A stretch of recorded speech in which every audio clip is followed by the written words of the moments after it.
Hello everyone. This will be our next session of program representations. As you can hear, it might be somewhat painful for all of us. So I do apologize for this. But this topic is too important to be left to the mercies of viruses and sore throats. In particular, since we are dealing with verifying the integrity of important systems, maybe one day the extended human body will verify SNARK proofs before accepting new biological material into it to make sure that it's not malicious. And towards that grand vision in that application and many others, let's discuss some of the ways that the backends that we discussed at length yesterday can be used for various applications, and additional techniques to those that Mike described in the previous talk. So the problem is how to represent the computations or computational statements that we are making. And as we saw, the state-of-the-art SNARKs are able to support arbitrary statements expressed as instances in NP languages, but they do so in a somewhat awkward way in the language of QAPs, and you have to think hard about how to express your computation as a bunch of polynomials with some quadratic constraints that happen to be satisfiable. It is possible. It is even possible to do it in real time on the board, as Mike showed us. But it's not what people would use when SNARKs take over the world and are used for numerous applications. We need higher level representations. So we can move to the language of circuits and talk about, well, circuits that get some inputs, X and Y, to use the previous session's notation, claiming that f of x equals y, and the witness would be some assignment to its internal values, including non-deterministic choices z, or you can restate that as a circuit with x and y fakes that needs to verify some witness w. And now the programmer is left having to write the circuit, maybe an arithmetic circuit for compatibility with the QAPs, or a Boolean one for compatibility with what we're used to. And well, circuits are slightly easier to think about, but not ideal. What is ideal, the way that most of the human race is writing computer programs, is in high-level languages, like C or even higher level languages, and we would really like to be able to express our statements as a simple C program, and then the statement would be that a specified C program, when executed on a given input, produces a certain output, given some additional inputs that we're not supposed to know about. That would be the NP witness. And that's great, because everybody knows how to write C programs. Some of us even write them correctly. And once we have a correctly expressed C program, we can ideally plug them in and verify whatever we are able to express in that language. For example, we may write a C program that expresses some statement about monetary computations. Read it very carefully to make sure that it checks just the right things about those computations, and then plug it in and magically enforce security in some financial system. Now, note throughout this discussion, we had some stuff highlighted in purple, and that denotes the parts that are supposed to stay on the prover's side. The witness for the computation, the assignment, internal values, wherever you are in this sequence of reductions. And often we will want it to stay on the prover's side for efficiency reasons if it's long, or for privacy reasons exploiting the zero knowledge property of the SNARK. And this will come up in some of the applications. Now in this talk we'll be discussing the front end and applications with particular approaches, in particular the front end for C programs and the application for a certain financial system. Now, let's start with discussing SNARKs for general C programs, and this slide very simplistically summarizes the state of the art. First, I'm looking only at works on general C programs.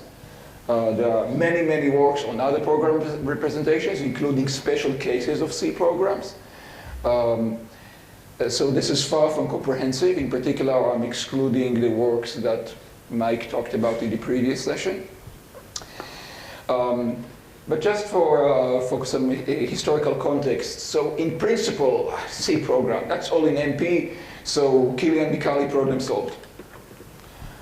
We know that it can be done with CS proofs. We know by the work of Groth that it can be done also without random oracles, but with sufficiently preposterous non-falsifiable assumptions. And that gives us a way to verify a single computation, and it's feasible in the sense that there exists polynomial time algorithm under some assumptions such that the security properties hold and the efficiency properties are asymptotic. Now, it's possible to extend this notion from a single computation also to a network of interactive computations. This is something that we'll be discussing in my next session through the notions of recursive composition, also called bootstrapping and proof-carrying data. That was observed more recently, but still at the level of, okay, it's possible to do it in principle under some assumptions. Originally, some hardware token assumptions. Nowadays, cleanly stated cryptographic assumptions. That's the best we can say about this. Now there's a matter of dealing with implementations, and this is more recent. It only goes back 2 or 3 years to the work of to the Pinocchio implementation and the Tiny RAM implementation that I'll describe shortly. Sorry, not sorry. So that goes, that shows us actual implementation with fast verification, and it supports C programs, but only for small C programs. There are problems when you deal with large programs. There's dependence on the program size with a significant blow up. And also, it doesn't scale very nicely as the program running time grows. Basically, memory consumption blows up super linearly in the program runtime. The program size issue can be solved by more work, and the scalability issue, the memory consumption as program size grows, program running time grows, can also be solved. And moreover, that vision of extending things to a network of multiple interactive computations, a distributed setting, that's also solvable in practice, and we actually have working implementations for all of these degrees of freedom. We have a system that implements all of these in the asymptotic sense and in the let's call it the semi-practical sense of running fast enough for the benchmarks to be complete in time for the submission deadline. We'll be discussing the concrete performance and what it might still be good for later. The big challenge, of course, is dealing with the prover efficiency. That's an open problem in all of these, and as Mike showed, the more functionality we want, the more we end up paying in terms of proving runtime. So let me start by describing the basic implementation and the underlying philosophy of the CPU-like approach to the front end, in particular verifying C programs and the random access machine computation. These are works with Eli Ben-Sasson, Alessandro Chiesa, Daniel Genkin, Madar Svirza, over several papers, and there's an additional team of students and programmers involved in some of them. You can check the references, and a website, which I neglected to mention, but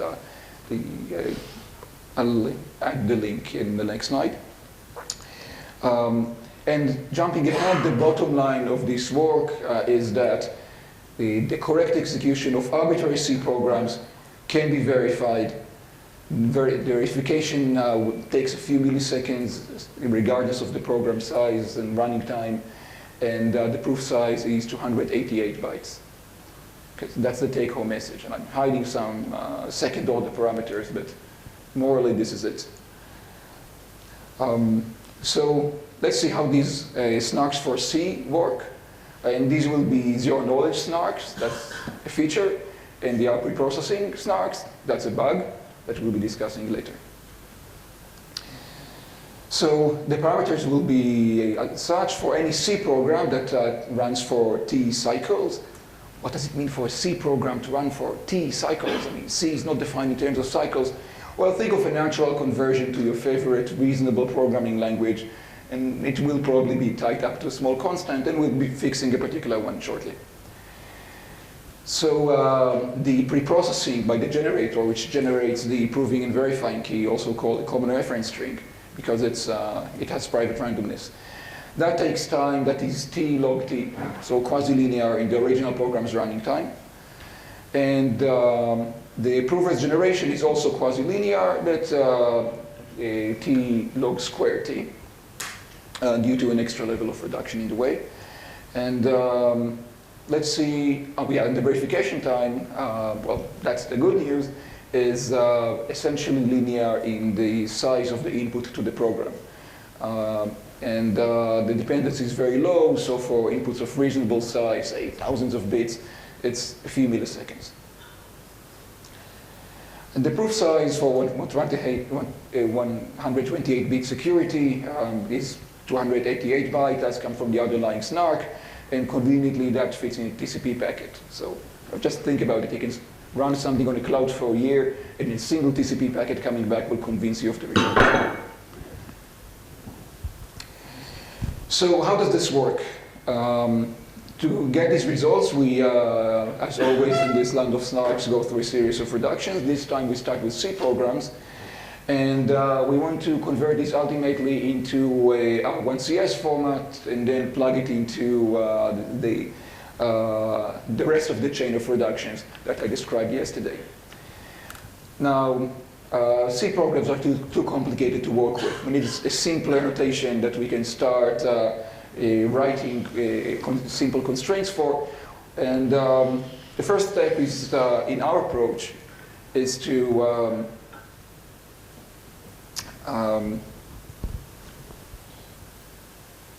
convert this into to convert this into assembly representation. Very simple instructions instead of general C language, though libraries, function calls, recursions, none of that complicated stuff. We end up with some simple assembly in a very simple processor that we defined called TinyRAM. We'll discuss it shortly. Then we convert this assembly representation into a circuit that checks the correctness of execution of the assembly program. And we convert that circuit into the R1CS representation that we plug into the SNARKs described yesterday. So this is the natural thing that you would expect. And actually, we don't really do that. I cheated here. We don't build an explicit circuit and then convert it down. We actually have shortcuts that directly create R1CS for verifying the assembly code. And the reason for that is that there is extra power in R1CS that is discarded when you move to the circuit representation. To name one, R1CS can represent a linear constraint. Say the weighted sum of some variables is 4 in a single constraint, regardless of the weights and the number of variables. So to use that power, we actually skip that, and we have a gadget library that encapsulates many of those tricks to make it possible to program in kind of hybrid representation somewhere in between circuits and R1CS. Now, this starts with the C program and converts it using a compiler. The compiler is a customized GCC version that we built, basically creating a new backend for a new architecture. But what is that architecture? So it's it's tempting to just pick one of the existing architectures like x86 or ARM, AVR, and so on. There are even some open source architectures nowadays. But there's a cost to that. The cost is that we want a very simple instruction set that is easy to verify, because we will end up writing circuits or I1CS constraints for checking the correctness of the execution on that processor. On the other hand, we do want an architecture that is sufficiently powerful for the computation to stay short, because the running time of the computation, is that big T, also comes into the performance. So clearly there's a trade-off between the two. If you look at the existing architectures, we weren't very happy with any of these, and we ended up choosing, defining a new architecture called TinyRAM that is, gives us a good trade-off between the two.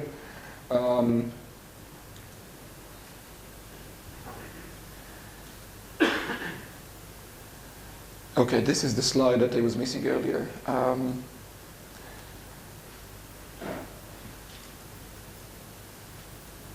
And this is what TinyRAM looks like. It's a small set of instructions. You can squint and try to read them, or you can just look at the spec, or even believe me that essentially all this has is a bunch of registers and memory access instructions, logical operations and arithmetic operations on registers, signed and unsigned comparison branches, and reading non-deterministic advice, put otherwise a special input. That means that the program has some non-deterministic string to take care of, to use in order to complete the computation. That would be the W or Z later on. And the TinyRAM achieves the goals that we set for it, in the sense that the code size is comparable to x86, and the execution time in terms of the number of instructions, not proof or running time, just number of instructions to represent the program, is also close to x86. And jumping ahead, we'll end up having just on the order of 1,000 gates, less than 1,000 gates per TinyRAM instruction.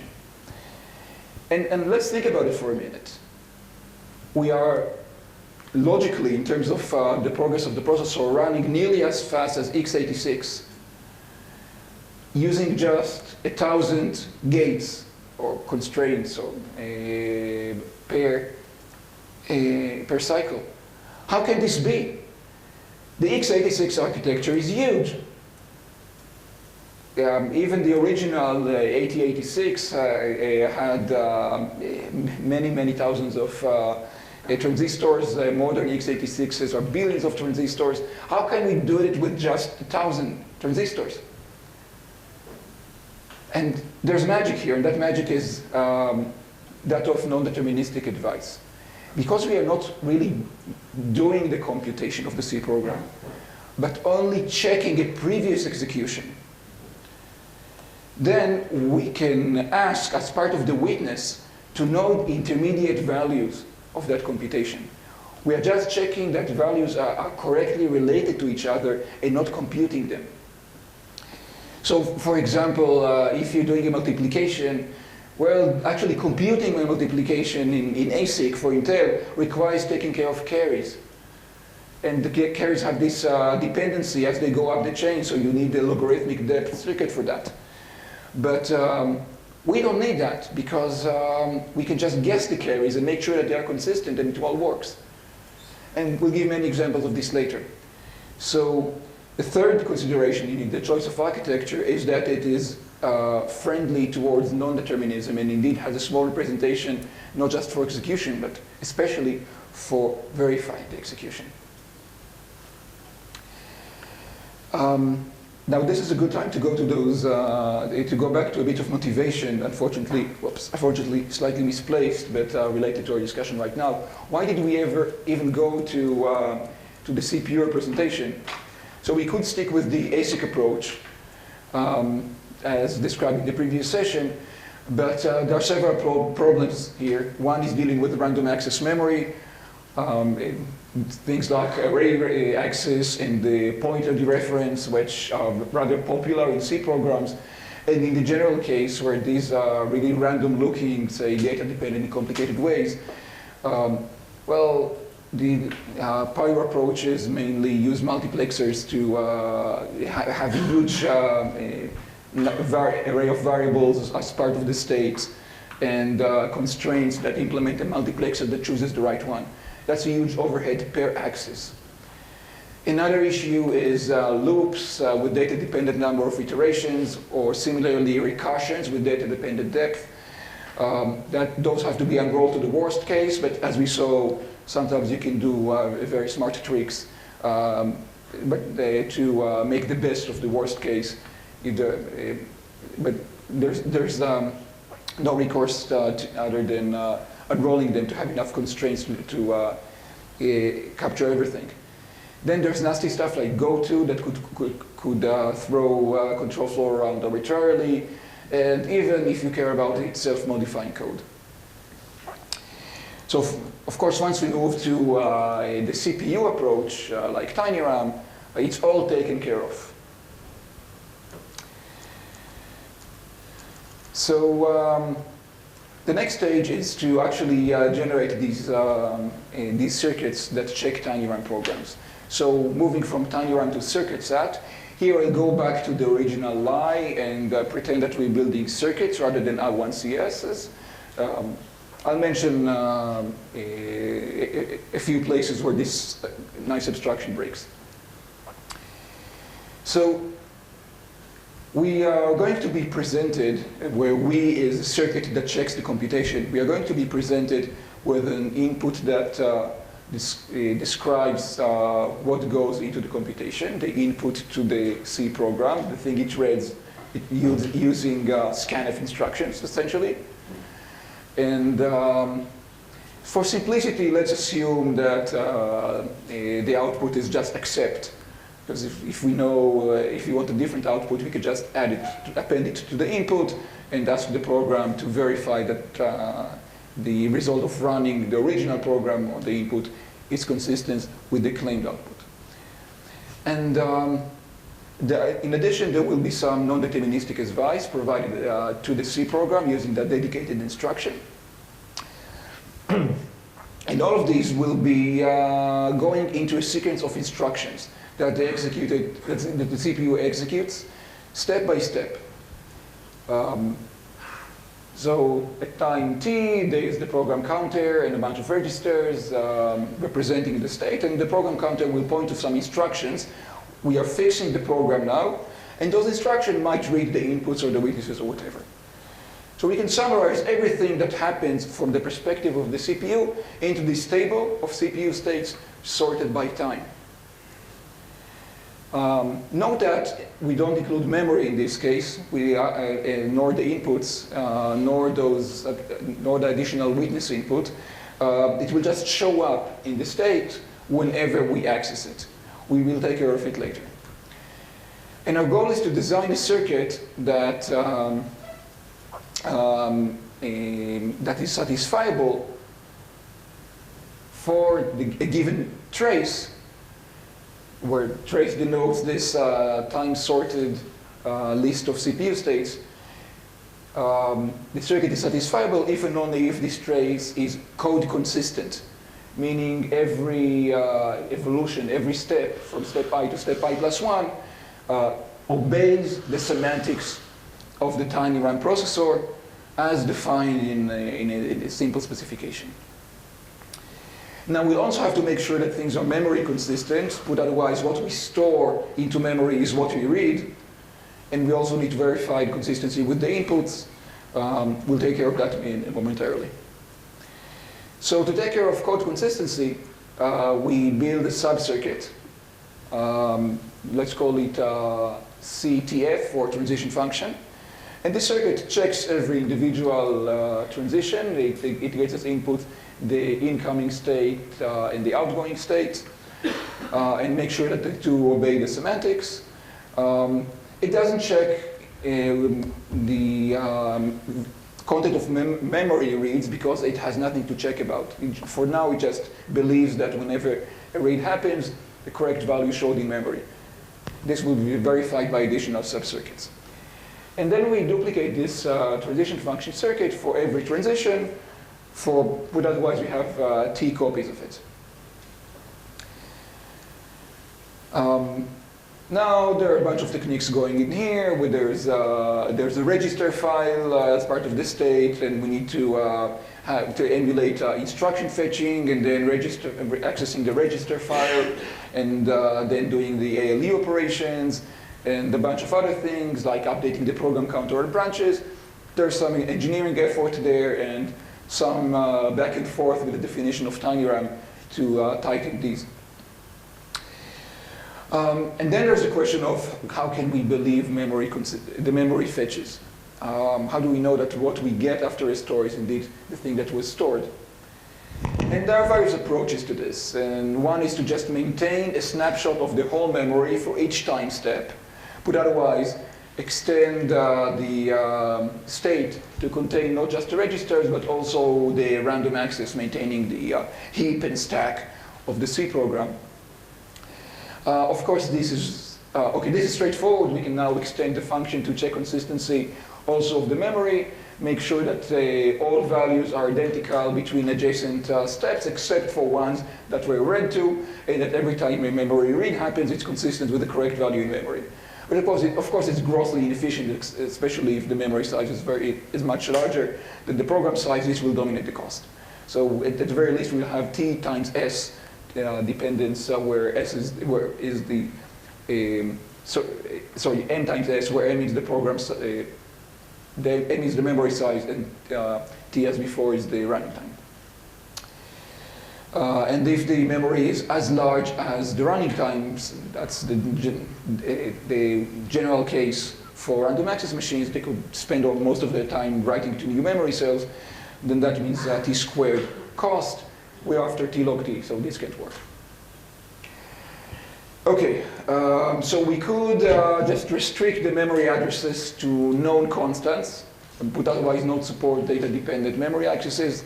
That's what happened in the original Pinocchio implementation. So it did not support full C, in particular no pointers and array accesses. You could later variants of the Pinocchio approach and system do add multiplexers, and of course the fancier techniques that Mike mentioned. Another approach is to think about this as follows. We have the CPU here that is verified, so we can trust the SNARK to correctly check the transitions of the CPU. But this CPU has a problem. Whenever it accesses memory, arbitrary stuff comes out, whereas it really wants the value that it previously wrote to come up on reads. And this situation of a CPU with an untrusted storage has been studied before. This is the online memory checking problem of Blum et al. And their technique for dealing with that is to use Merkle trees. As I hope many of you are aware, who is familiar with online memory checking? Or Merkle trees for memory checking?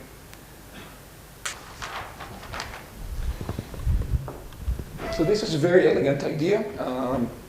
We have the contents of the memory cell, let's suppose we have all of 8 memory addresses, and we're going to put these in a binary tree, where every node in the tree contains a hash function evaluation of your favorite hash function, and eventually there is the root.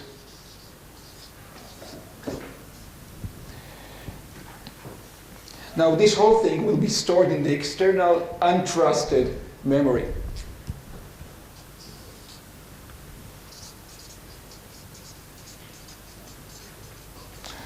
But the root, that will also be stored in our trusted CPU. Now, suppose that this invariant is indeed maintained, that all of these values indeed contain the container hash function evaluations, and the memory is accessed by a read instruction. Say this instruction, the instruction accesses this memory address here. A value shows up in the TinyRAM register, but it could be false. But there is actually a way to prove that it's the correct value, and that is by letting the CPU check the consistency with this hash by providing this extra value that allows it to compute this hash, this extra value that allows it to compute this hash, and then the root is derivable. So there's extra information of logarithmic size appended to every memory access, and it can be checked at logarithmic cost, and it follows from collision resistance of the hash function that it's impossible to cheat. So that's feasible in general, and the observation that this is applicable in the SNARK setting was made by BCGT. That's possible. It's actually something that we used in some systems, but there is the catch that it does require expensive hash function evaluations, a logarithmic number of them for every memory access.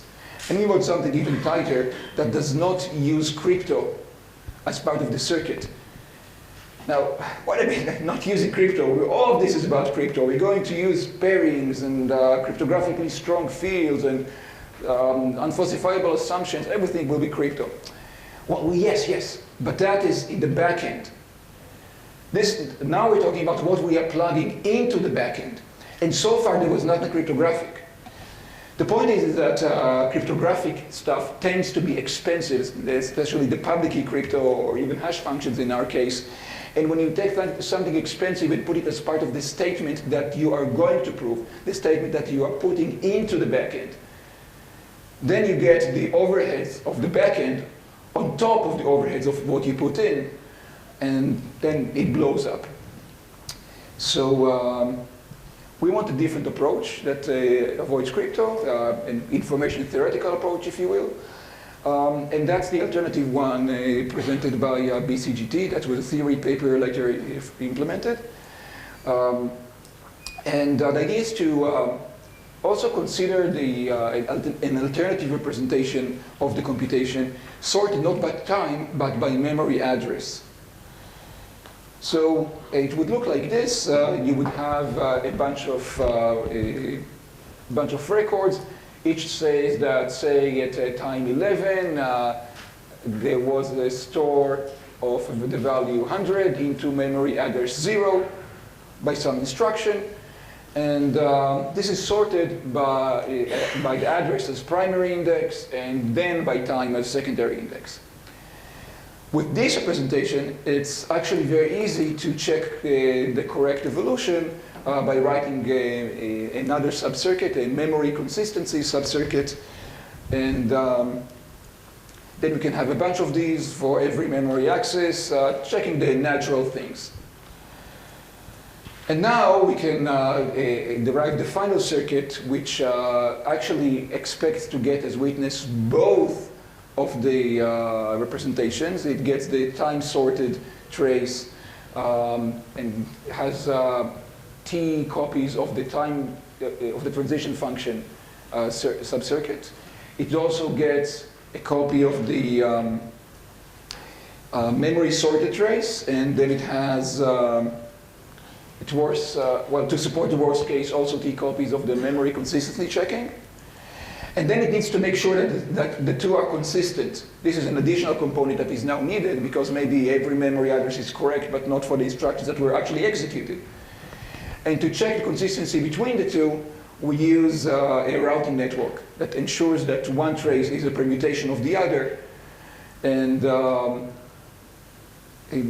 this network needs to support arbitrary permutations. So any value can show up, so any point in time can show up at any point in the memory sorted trace, depending on the sorting. But the routing network of the sorts we use can only express permutations. Every node can only either it gets two elements and either switches them or passes them along. And such a sorting network means that whatever the choices of the nodes are, the two sides are permutations, and the actual choices, these will be another part of the witness to the circuit.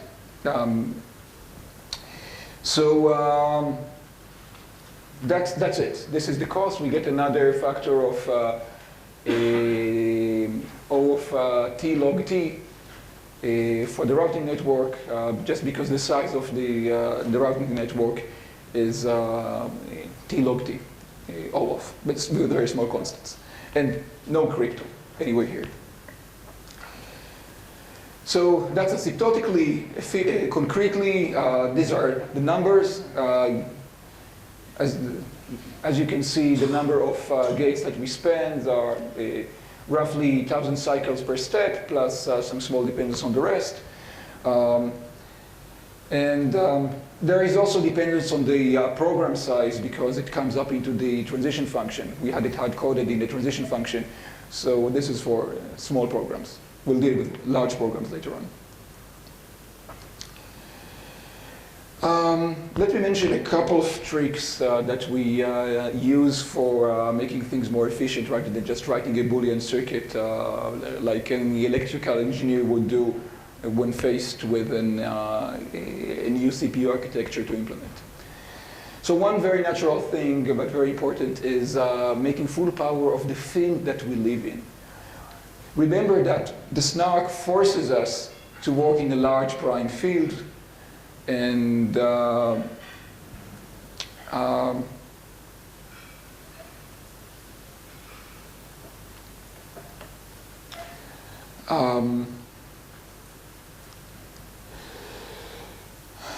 the prime. It forces us to work in a large field, and that means that the expressions that we write are the QAP can deal with large numbers. Why give up that power? If we were constrained to dealing with Boolean circuits, then just to support something like a multiplication instruction on words consisting of W bits would require W squared bits. That's unfortunate, because with field operations, we can do it using a single field multiplications as long as there's no wraparound. So we need the fields to be sufficiently large, much larger than the register size, which they are. And we also need to fix overflows to ensure that they don't accumulate. So that requires more gates. Overall, roughly 2 W gates instead of W squared. That's very natural, and it happens all the time. Another trick, well, more interesting, is using non-determinism. Remember that we are verifying computation. The prover knows what the results are, and it can build on that knowledge. So consider the divide instruction. The slash in C converted into a div instruction in TinyRAM. A Boolean circuit for divisions is rather cumbersome. It would be very expensive in the number of gates and eventually constraints. But we can just guess the result and verify that it's correct. And that can be done very cheaply. So we use these kind of tricks everywhere. In the register file, that requires a multiplexer, in the memory checking, in the sorting. And we actually have a library of such tricks implemented into what we call gadgets, a nice object-oriented design for our framework for building R1CSs. There's a library of gadgets. Some of these look like gates that you're used to, ANDs and ORs, and some of these are slightly higher level, like multiplexers. Some of these are whole CPU components, and these gadgets are carefully written to use the underlying power of R1CS while usually encapsulating it so you don't have to worry about it. So in principle, you can do something much more efficient just by using the right gadgets. So let's summarize what we have. There's a prover and a verifier, and the underlying prover that we got from QIPs and linear interactive proofs and with pairings on top. It likes to get an input and also some sort of witness Z, and it produces an output and a proof. Well, sorry, it produces a proof, and the proof will be about a statement about the output of the computation that comes from outside the prover. And we're going to want these to have the cost that I specified earlier, put otherwise quasi-linear performance of the prover, and very efficient verifier. It will end up being polylogarithmic at constant for reasonable parameters. If the proof size will be constant for reasonable parameters.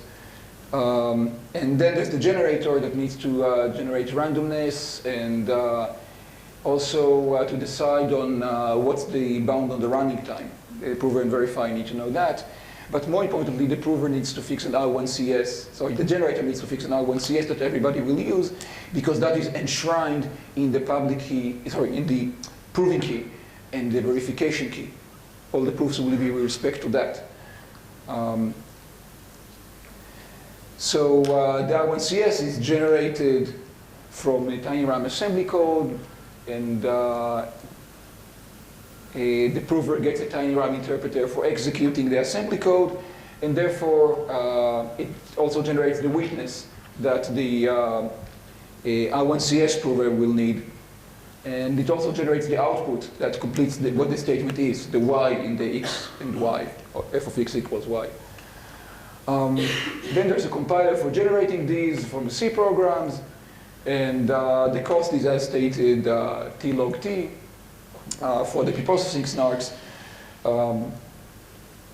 And then at the end of the day, once we have fixed the C program, we plug it through the compiler to get the machine representation.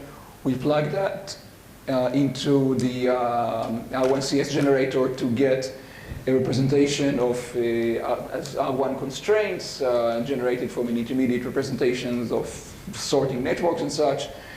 And when the proof comes to shove and the prover talks to the verifier, he actually runs the tiny RAM interpreter to generate the witness, which is the Z that is needed by the R1CS prover to produce the proof.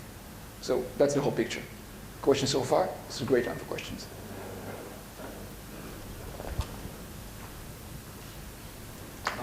I have a question regarding the online memory checking with the Merkle trees.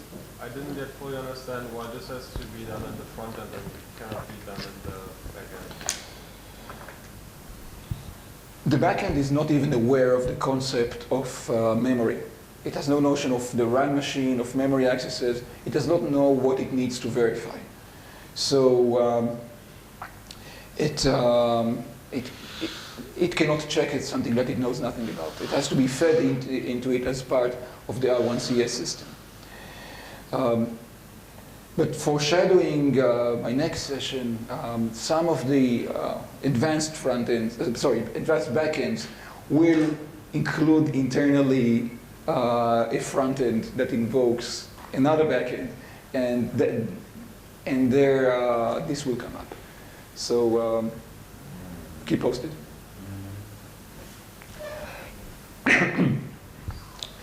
Okay, our next issue is that SNARKs require setup, and SNARKs require setup, and ideally we would do the setup just once by running the generator to create the proving key and verification key, and then we can prove statements about the given function f many times. That's great. And if we can really amortize the setup over many executions, then maybe its quasi-linear cost is not that significant. In practice, it's comparable to the prover time when you're going to prove many times anyway, so maybe no big deal. But there is a cost there, and it is annoying that we have to amortize things in order for this to go away in terms of cost. And even more importantly, this setup is trusted. There is private randomness. Internally, the queries created by the linear interactive program query algorithm.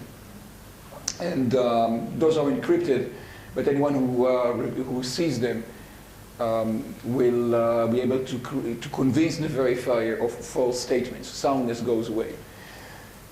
So this issue of program-specific, what we have here is program-specific SNARKs, if we go by the previous construction, because the generator actually got a program and built an I1CS for the specific program. If we change the program, we have to run the generator anew and justify the trust in it. So we need, if someone runs many programs and maybe chooses them ad hoc, we would need some always available, trusted service to do the parameter setup, which is very annoying.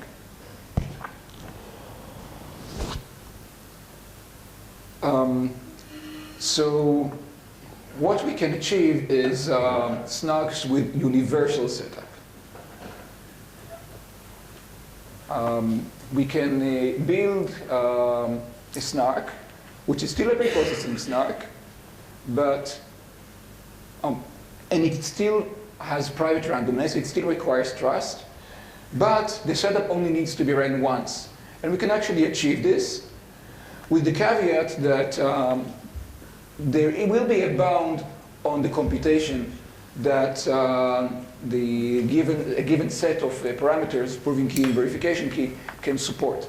And this seems inherent, right? Because we're going to build an I1CS that checks all the computation. Clearly, if the computation size grows, the I1CS will need to grow with it.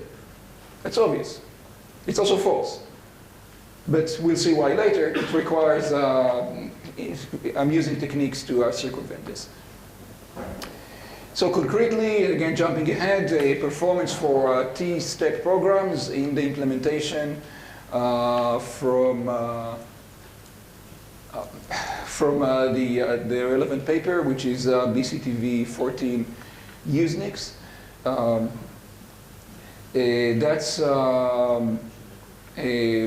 That can be summarized like this. We have programs that run for T-steps, and we can generate a universal pair of proving key, verification key for such programs.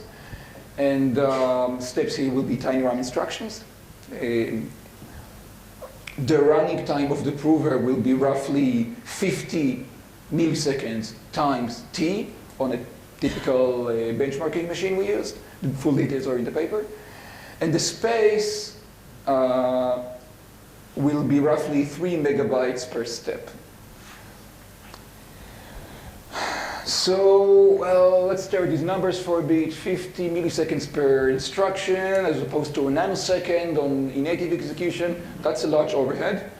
But maybe there are things that are short enough for this to be useful. You can imagine scenarios where short programs do important things. 3 megabytes per step is annoying. It means you can't run many thousands of steps without running out of RAM, and because there's an FFT in there, we will need pretty much random access to all of that space. So this will be the bottleneck, and addressing this bottleneck requires the same trick that lets us keep down the size of the I1CS. Not a coincidence, the I1CS dictates the size of the memory.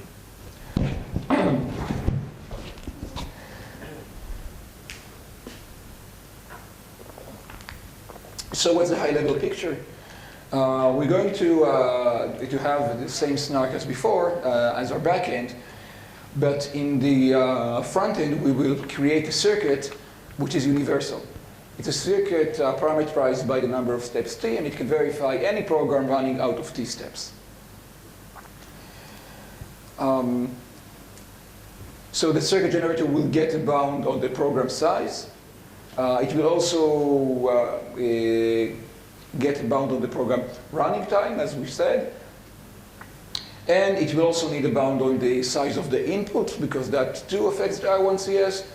Given these bounds, it will create a circuit that gets everything that goes into the function and so into the program and checks the consistency.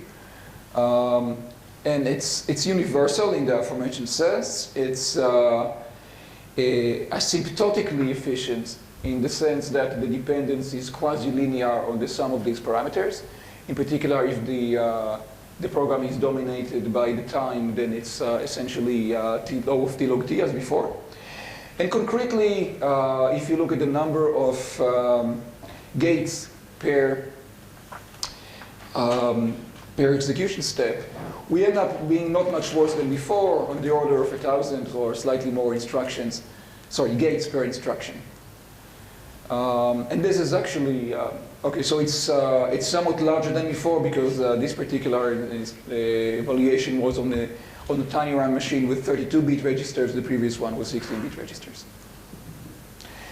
And curiously, because we are now working at the level of universal programs, we can add an extra feature of programs that modify themselves in runtime.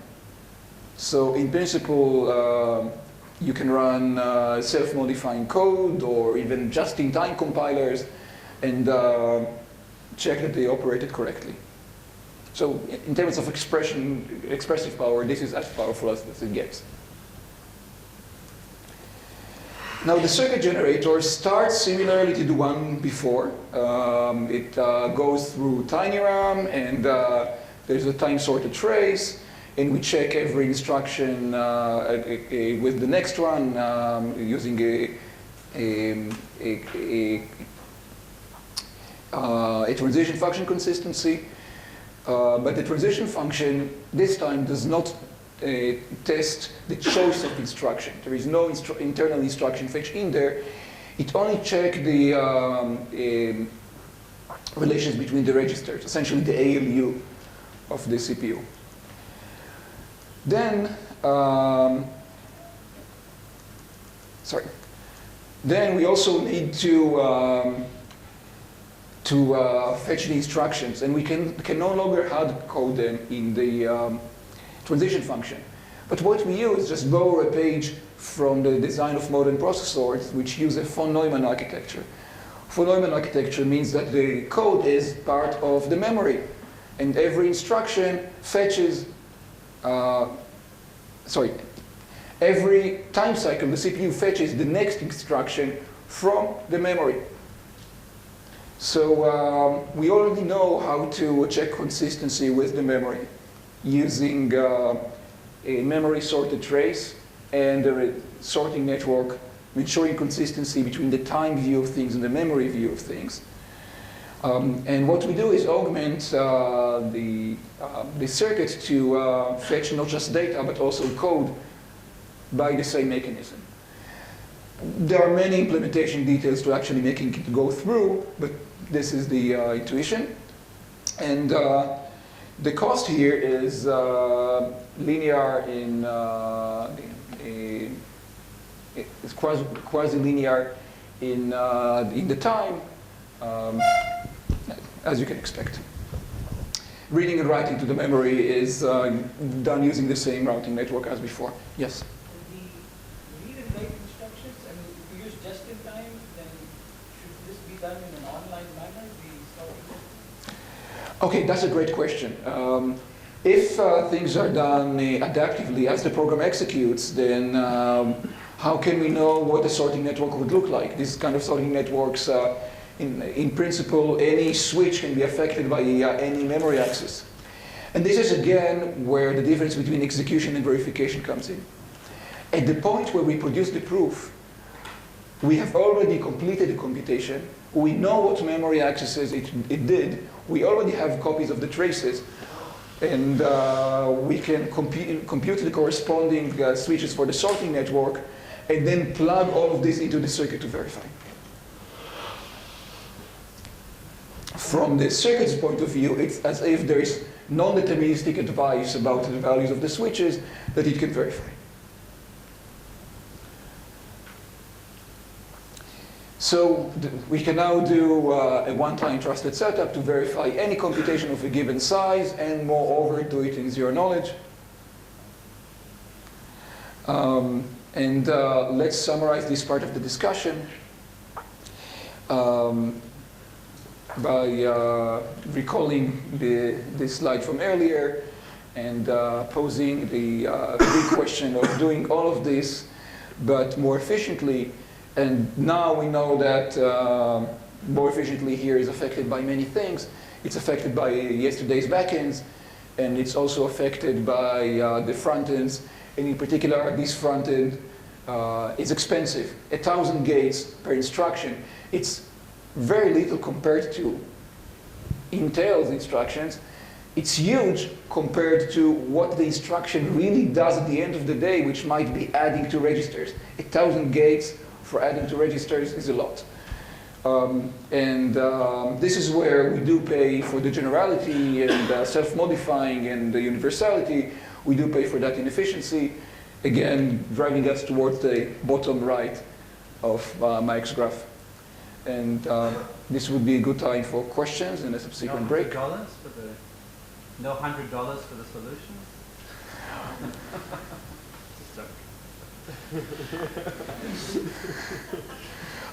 Just eternal glory. No, more efficient isn't well defined. Yeah, we should define the price as a function of the efficiency improvement. That will make it interesting. I have a question. I've always wanted to know the answer to this, and now I can get the answer. Why didn't you do this first? You must have known that the overhead was going to be ridiculous for a simple program. So why did you go to the trouble to implement a general purpose CPU constraints? Why was that your starting approach? So the question was, why did we bother doing this when it was clearly a large overhead? And the answer is that this is exciting. We can actually do something very general, and we can now measure its efficiency and tweak it. And when we started doing it, actually, we feared it would be a lot worse. Getting this down to 1,000 was a major effort. And I'm sure that we'll see this decreasing significantly. So no, I know what you're saying. That's clear. I'm asking why this was the first thing you tried to do. Like, my first approach would not be, let me take a general purpose CPU and represent it. It wasn't the first thing. The first thing we did, of course, was to just program things directly in a low-level representation. And then we faced the choice of which branch to take. The one of a convenience for the programmer for expressing a constraints class of computation, or full generality and driving in the point that anything that can be computed can be done with tight parameters, or somewhat tight parameters. And actually, since there were parallel efforts that took the other branch, I think it's very fortunate that we picked this one. I